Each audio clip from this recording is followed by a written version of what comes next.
How you doing? My name is Gene Vogel. I'm a guitar player in the band Monogon.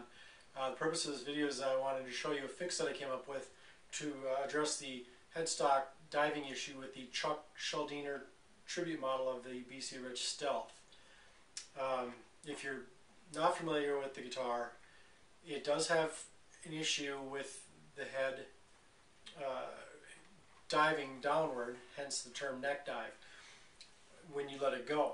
It's a lot of weight on this end, and there's not enough weight on the body to keep it in place.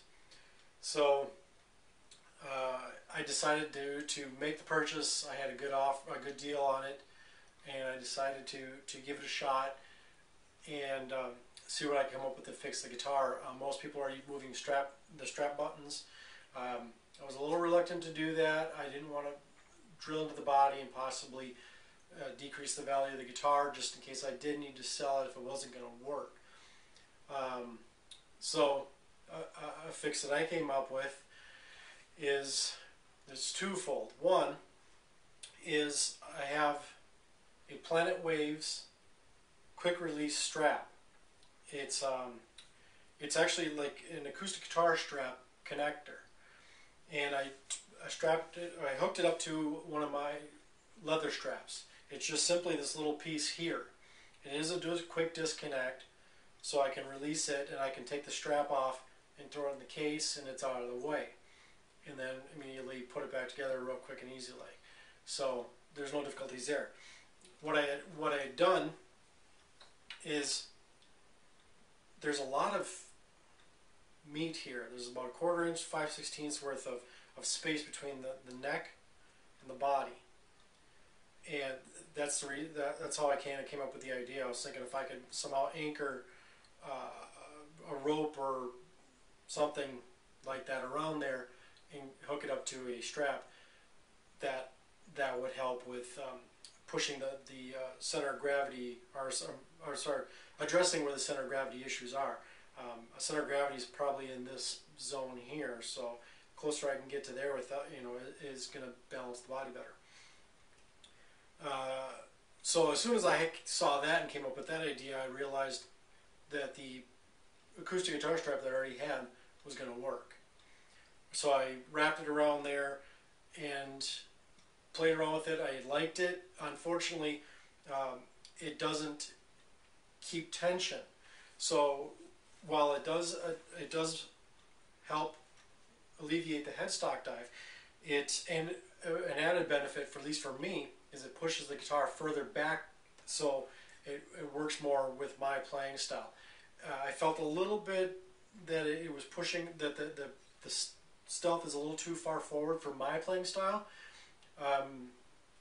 but this does help greatly with that. I'm way more comfortable, not just with the neck dive, but just pushing the guitar back and finding that comfort zone for me to play it. So it was an added bonus. To deal with the tension, though, what I had done is I taken a little, I don't even know what you would call it. It's a little plastic ball that comes on. It was on a bag that had a rope. So as you pull the rope tight to cinch the bag up, and this was a little tension device that you'd push in. It was spring loaded. You push it in, the little button, and then slide it down to the mouth of the bag and release it, and then the bag couldn't open up. So I took it off the bag, took the strap off, wired it all back together, with the cincher device, and as you can see now, I can freely lift the guitar without having to worry about it coming loose and then climbing up onto the fretboard and muting the strings. So it took care of that issue. Now, just putting on the strap isn't going to alleviate all the neck dive issues. And so one idea that I came up with is I added some weight to the back. Now what this is here, I don't know if you can see it, this is a little weight that I casted. I actually took a drawing of this, of the fin here, traced it out, and I made a mold just out of tin foil and foam. And some other more heavy-duty materials, because I was going to be pouring hot lead into that. So I made my cast, poured the lead into that, and once it cooled, I used double-sided tape, stuck it to the guitar, and immediately noticed that that almost completely addresses the neck dive problem with the Stealth. Now, it's a little bit of a radical, method, melting lead and stuff. So if you're going to look into something like that, check your hobby stores, or I know you can make your own lead weights for fishing. So I don't know if there's any type of kits you can get hooked up with something quick and easy and cheap. This is something that I had since I was a kid. I never used it. I just had it lying around, and it dawned on me that I could use it to add the weight to the back of the guitar. And you can see it's most of the weight is off past the strap button here. So it does a good job of fighting the neck dive. So I'm going to be way more comfortable playing it. I can let go on stage, and I don't have to worry about holding it up and possibly slowing down my fretting hand, or relying on my picking hand to keep the body in check. Now you can see there's still a little bit of play here. I might do some other modifications, but for the time being, this is heads and shoulders above where I was at when I bought it. So for not much money, I was able to address the issue, and I'm definitely not selling it. I like this guitar a lot.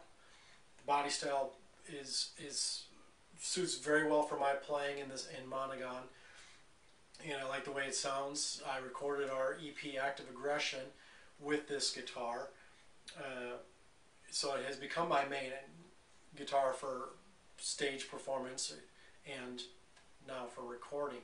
So give it a shot, see if this works for you, and if you can improve upon my idea, please let me know, and try maybe on other models. If you have a Warrior or any type of other guitar that has this style of body that has a similar issue with the neck diving, give it a shot and see if it works for you. And again, it's cheap and no modifications to the body. Again, the weight comes off. I can take that off, clean up the tape residue, and it's good. It's good to go. So quick and easy and efficient, and it does the job. I'm happy with it. So give it a shot and let me know. And again, if you can improve on it, let me know. So good luck and rock on.